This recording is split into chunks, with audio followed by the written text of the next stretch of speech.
దేశంలో మత కలహాల సృష్టికి ఒక పెద్ద ప్రయత్నం జరుగుతోంది.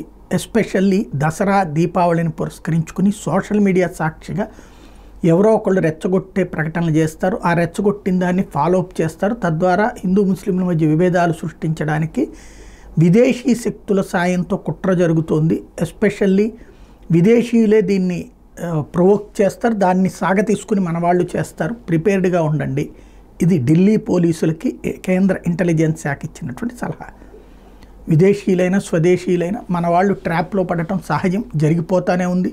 అదే సందర్భంలో నోటి దూలగాళ్ళు, అతి తెలివితేటల వాళ్ళు మాట్లాడే మాటలకి పడిపోయి అరాచకాలు జరుగుతున్నటువంటి పరిస్థితి ఉంది. ఈ దేశంలో అతిపెద్ద సమస్య అదే మారుతుంది. భావ ప్రకటన స్వాతంత్ర హక్కుకి ఒక హద్దు లేకపోవడం ఎదురవుతున్నటువంటి సమస్య.